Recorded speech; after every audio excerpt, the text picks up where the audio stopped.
Hello guys, welcome to our YouTube channel Goodwill GS and English Gyan Ganga, and we will learn today the part of transformation analysis of sentences. आज हम analysis of sentences को पढ़ेंगे. ठीक है, analysis of sentences. ये sentences लिखा हुआ है और इसके माध्यम से हम यह देखेंगे कि जब हम ट्रांसफॉर्मेशन करते हैं तो कई चीज़ें हमको नहीं समझ में आती हैं कि हम किस में ले जाएं, किस में ना ले जाएं. ठीक है, तो इन लेक्चर्स या इन वीडियो के माध्यम से हम यही जानने का प्रयास करेंगे कि जब भी हम ट्रांसफॉर्म कर रहे हों, ठीक, तो सेंटेंस में फाइनाइट वर्ब कौन सा है या प्रेडिकेट कौन सा है, एब्सोल्यूट वर्ब किसे कहते हैं, ठीक है, या क्लाउज कौन सा होता है. इन सब चीज़ों को हम लोग आज से सीखना शुरू करेंगे. ठीक, तो चलिए देखते हैं. तो सबसे पहले हमारे सामने आता है सेंटेंस. अब सेंटेंस होता क्या है, ठीक है, सेंटेंस किसे कहते हैं. ठीक, तो सेंटेंस क्या होता है, it is a group of proper arranged words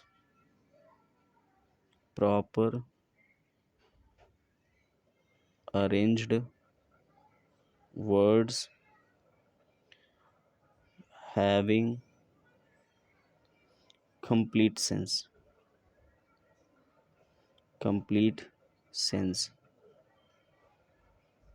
is called sentence. अब इसमें एटलीस्ट एक सब्जेक्ट होगा और एक होगा प्रेडिकेट. ठीक है, एक सब्जेक्ट होगा और एक प्रेडिकेट होगा, यानी शब्दों के अर्थपूर्ण संगठन को सेंटेंस कहते हैं. ठीक, यानी शब्दों का ऐसा समूह जो प्रॉपर वे में अरेंज किया गया हो और अपना अर्थ प्रकट कर रहा हो, उसी को हम क्या कहेंगे, पूर्ण अर्थ दे रहा हो, उसी को हम सेंटेंस कहते हैं. अब जैसे मान लो सेंटेंस सामने आ गया, ठीक है, तो क्या आया, गर्ल्स प्ले हॉकी, लड़कियां हॉकी खेलती हैं. गर्ल्स प्ले हॉकी, लड़कियां क्या खेलती हैं, हॉकी. तो यहाँ पे गर्ल्स शब्द आया है ना, और ये प्ले हॉकी है. तो जिसके बारे में बात हो रही है उसे हम क्या कहेंगे, सब्जेक्ट कहेंगे. और जो बात हो रही है, जो कार्य हो रहा है, उसी को हम क्या कहेंगे, प्रेडिकेट कहेंगे. तो आप ऐसे कह सकते हैं कि the name of the person और thing we speak about is called the subject. किसी व्यक्ति वस्तु का नाम जिसके बारे में हम बात करते हैं उसे हम सब्जेक्ट कहेंगे. तो इसी के बारे में बात हो रही है तो ये सब्जेक्ट हो गया. ठीक है, और जिसके बारे में हम जो बात करते हैं, यानी what we say about the subject, यानी कर्ता के बारे में या सब्जेक्ट के बारे में जो हम बात करने वाले हैं, करते हैं, उसी को हम क्या कहते हैं, प्रेडिकेट कहते हैं. इसी तरह से एक और सेंटेंस है आपके सामने, the poor little boy sat in A corner. The poor little boy sat in A corner. बेचारा छोटा लड़का कोने में बैठा था. ठीक है, बेचारा छोटा लड़का कोने में बैठा था. तो द पुअर लिटिल से लेकर बॉय तक ये सब्जेक्ट हो गया, क्योंकि इसी के बारे में बात हो रही है. और इसके बारे में क्या बात हो रही, कौन सी बात हो रही है, तो सैट इन ए कॉर्नर. ठीक है, यही इसका क्या हो गया, प्रेडिकेट हो गया. आई थिंक आप लोग समझ गए होंगे. आप एक दो एग्जाम्पल और देख सकते हैं. एक good boy reads his book. A good boy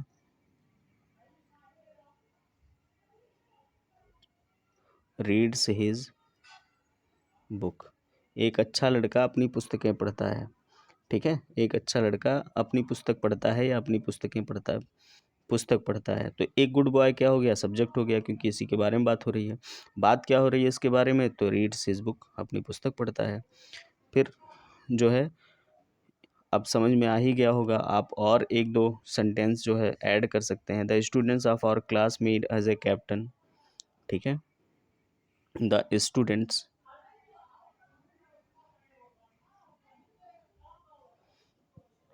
of our class made Ajay captain, यानी हमारे स्कूल के या हमारे क्लास के स्टूडेंट्स ने, हमारे क्लास के छात्रों ने अजय को क्या बना दिया, कप्तान बना दिया। तो यहाँ पे किसके बारे में बात हो रही है, किसने अजय को कप्तान बनाया, तो the students of our class. ठीक है, यही क्या हो गया, सब्जेक्ट हो गया है। और मेड अजय कैप्टन, ये क्या हो गया, प्रेडिकेट हो गया। ठीक है, मेड अजय कैप्टन क्या हो जाएगा, प्रेडिकेट हो जाएगा। चलिए, यहाँ तक आप समझ गए होंगे। फिर अगला पॉइंट है, समझना है किसी सेंटेंस में, ठीक है, वर्ब अगर है तो उसमें हमें सबसे पहले फाइनाइट वर्ब को पहचानना होता है। फाइनाइट वर्ब, क्योंकि यह एक बहुत अहम रोल प्ले करता है ट्रांसफॉर्मेशन में। तो फाइनाइट वर्ब है क्या, तो आप कह सकते हैं कि the verb is used according to the subject and its number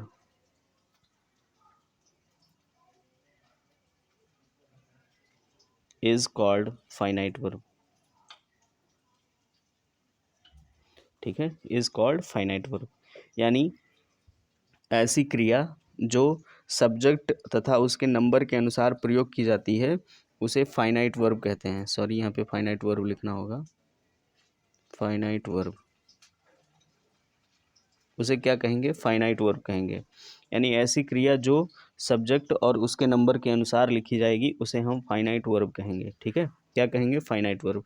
अब जैसे देखो, अगर सब्जेक्ट फर्स्ट पर्सन होता है या सेकंड पर्सन होता है या थर्ड पर्सन होता है तो उसी के अनुसार वर्ब का प्रयोग किया जाना ही, ठीक है, जो वर्ब आएगी वह अपने स्वरूप को बदलेगी और उसके नंबर के अनुसार भी बदलती रहेगी। टेंस अगर बदल रहा है तो टेंस के अनुसार भी बदलेगी, वही क्या कहलाती है, फाइनाइट वर्ब कहलाती है। जैसे मान लो आपके सामने सेंटेंस आ गया, I write a letter, I write a letter, मैं एक पत्र लिखता हूँ। तो आई राइट ए लेटर, आप यहाँ देखिए क्या लिखा है, आई, और आई के अनुसार राइट आया है। ठीक, अभी कोई अंतर नहीं दिखा। अब देखिए दूसरा सब्जेक्ट आ गया, he writes a letter, he writes a letter, यानी वह पत्र लिखता है। तो आप देखिए यहाँ पे आई आया है, राइट आ गया, ही के साथ राइट्स आ गया। तो यहाँ पे अंतर आपको दिख रहा होगा वर्ब में। ठीक है, यहाँ पे सब्जेक्ट फर्स्ट पर्सन है, सिंगुलर है और राइट शब्द आया है, यहाँ पे थर्ड पर्सन सिंगुलर है और यहाँ पे राइट्स आ गया। यानी ऐसी वर्ब जो सब्जेक्ट के अनुसार, सब्जेक्ट के पर्सन के अनुसार और टेंस के अनुसार अपना स्वरूप बदल दे उसे ही हम क्या कहते हैं, फाइनाइट वर्ब। अब टेंस के अनुसार कैसे बदलेगी, इसी को पास्ट में लेकर चले जाओ तो क्या हो जाएगा, आई रोट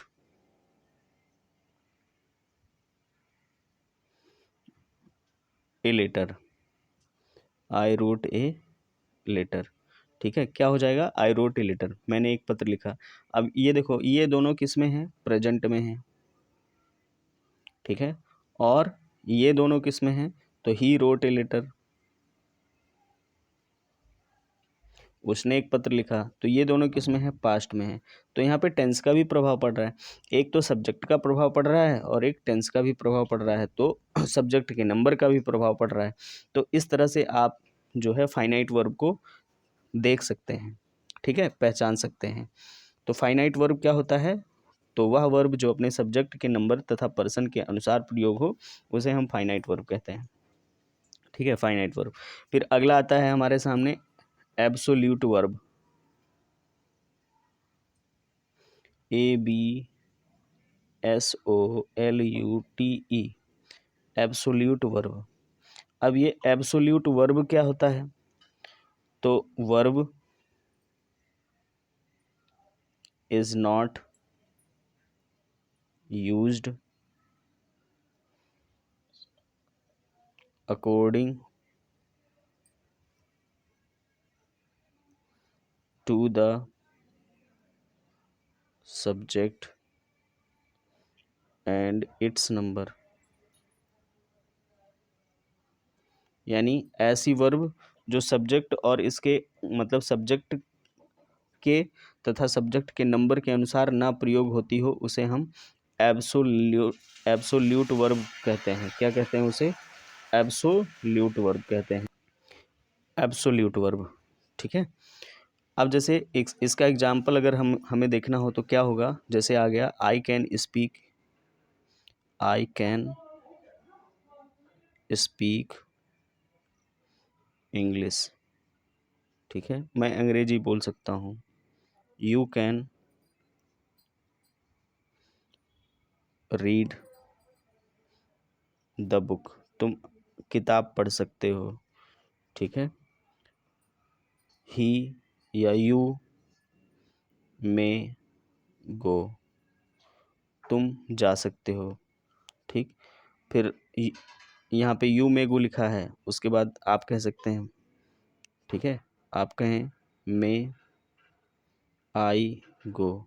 ठीक, क्या मैं जा सकता हूँ? तो जब भी आपको मे दिख रहा है, यहाँ पे इन सेंटेंस में मे दिख रहा है दोनों में, और इसमें कैन दिख रहा है, लेकिन यहाँ पे आई शब्द आया है, यहाँ पे यू शब्द आया है, यहाँ पे यू आया है, यहाँ पे आई आया है।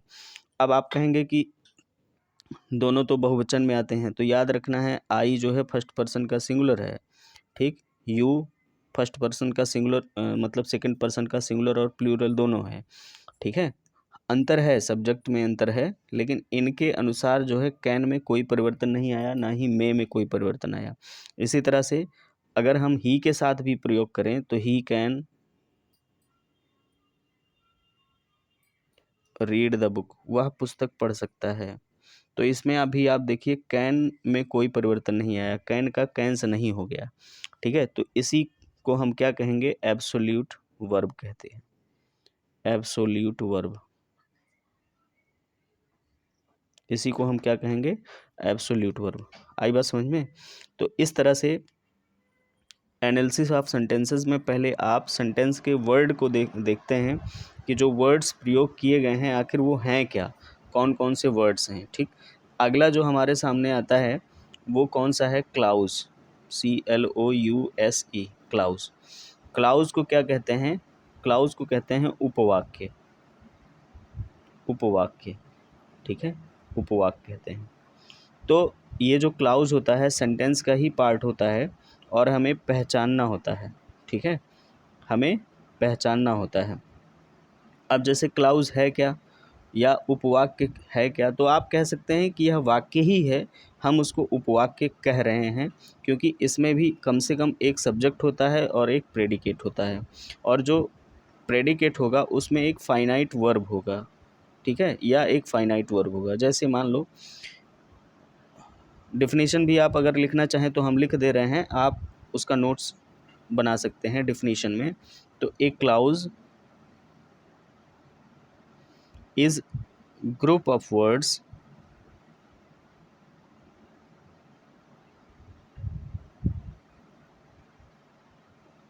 a clause is group of words forming part of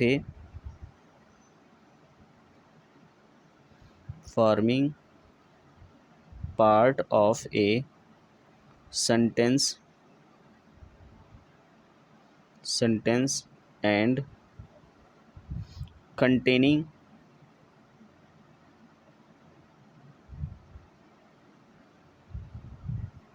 a subject and predicate,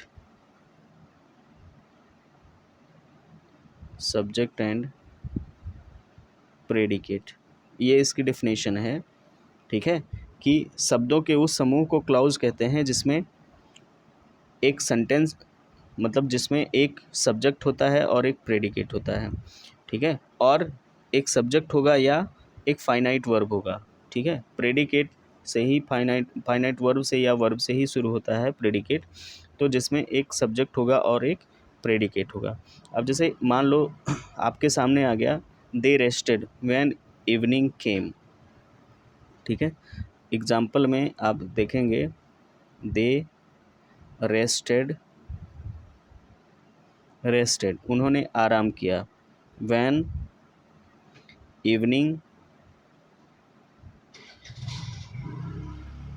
केम, जब शाम हुई तो उन्होंने क्या किया? आराम किया। तो दे रेस्टेड एक क्लाउज ये हो गया, और व्हेन इवनिंग केम ये क्लाउज ये हो गया। तो यहाँ पे दे रेस्टेड ये क्या है, सब्जेक्ट है, और रेस्टेड क्या है, दे क्या है, सब्जेक्ट हो गया, रेस्टेड क्या है, प्रेडिकेट। आई बात समझ में।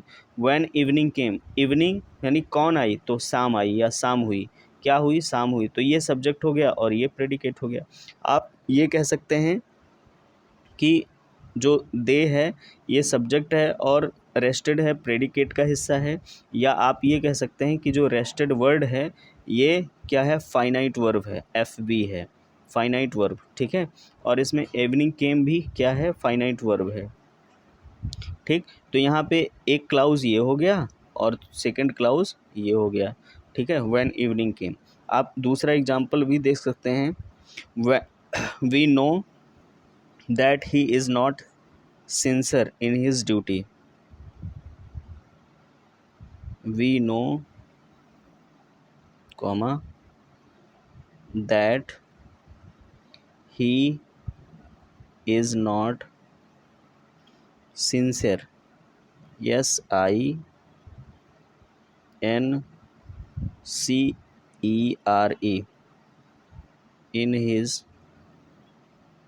duty। हमें पता है कि वह अपने कर्तव्य के प्रति सिंसियर नहीं है, ठीक है। तो यहाँ पे याद रखो, वी सब्जेक्ट हो गया, नो उसका जो है फाइनाइट वर्ब हो गया, हम जानते हैं, ठीक। That he is not sincere in his duty, अब एक क्लाउज ये हो गया है और दूसरा क्लाउज ये हो गया है, ठीक है, दूसरा क्लाउज ये हो गया, that he is not sincere in his duty. अब इसमें जो सब्जेक्ट है ही है और इसका वर्ब कौन सा है, फाइनाइट इज़ है, और पूरा पूरा ही के बाद ये जो हिस्सा है वो प्रेडिकेट है, ठीक है, प्रेडिकेट कहलाता है। तो इस तरह से इसमें दो दो समूहों का प्रयोग हुआ है, दोनों एग्जाम्पल में दो दो समूह आए हैं और दोनों क्या हैं, क्लाउज हैं, और ये दोनों क्लाउज मिलकर, ठीक है, एक कंप्लीट सेंस बनाते हैं, कंप्लीट सेंटेंस बनाते हैं और कंप्लीट सेंस देते हैं, ठीक। चलिए, तो इस तरह से आपको समझ में आ गया होगा क्लाउज क्या होता है। अगला है हमको जो पढ़ना है वो क्या है, काइंड्स ऑफ क्लाउज, यानी क्लाउज के कितने प्रकार होते हैं, काइंड्स ऑफ क्लाउज, CLAUSE है, काइंड्स ऑफ क्लाउज। तो काइंड्स ऑफ क्लाउज जो होते हैं 3 प्रकार के होते हैं काइंड्स ऑफ क्लाउज में, ठीक है। और वो 3 कौन कौन से हैं, तो एक है प्रिंसिपल क्लाउज, प्रिंसिपल क्लाउज ये S है, दूसरा है कोऑर्डिनेट क्लाउज,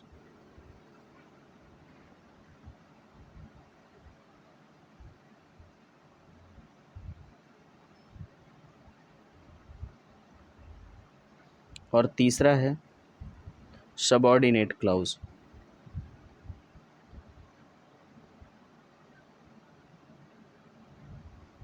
सबऑर्डिनेट क्लाउज,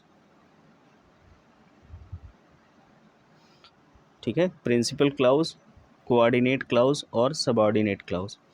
तो इन तीनों को हमें पढ़ना है, और जो है आज हम यहीं तक पढ़ाएंगे और आज की क्लास यहीं तक।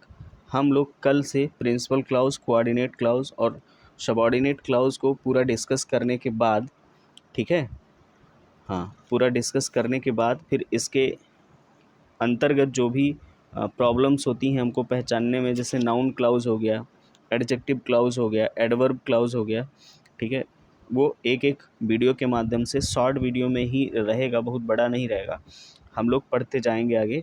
और किसी भी परीक्षा में बहुत महत्वपूर्ण होता है, एक महत्वपूर्ण घटक के रूप में है, अगर आप ध्यान से इसको पढ़ लेते हैं तो निश्चित रूप से अच्छे मार्क्स आपको मिलेंगे, ठीक है। और ख़ासकर यूपी बोर्ड में इंटर वालों को, जो 12th में बच्चे हैं, बोर्ड का एग्ज़ाम देना चाहते हैं, उनके लिए तो बहुत ज़रूरी है ये सब चीज़ें, क्योंकि उसमें भी 2 मार्क्स के सेंटेंस पूछे जाते हैं इससे संबंधित, ठीक है। तो आज के लिए इतना ही, मिलते हैं फिर, तब तक अगर आप चैनल पर नए हैं तो please do subscribe the channel, और आप अपने दोस्तों को भी रेफ़र करते रहिए, शेयर करते रहिए, ताकि वो लोग भी इसका फ़ायदा उठा सकें, और कहिए सब्सक्राइब ज़रूर कर लें, ठीक है, तो आज के लिए इतना ही, मिलते हैं कल, तब तक के लिए जय हिंद, जय भारत।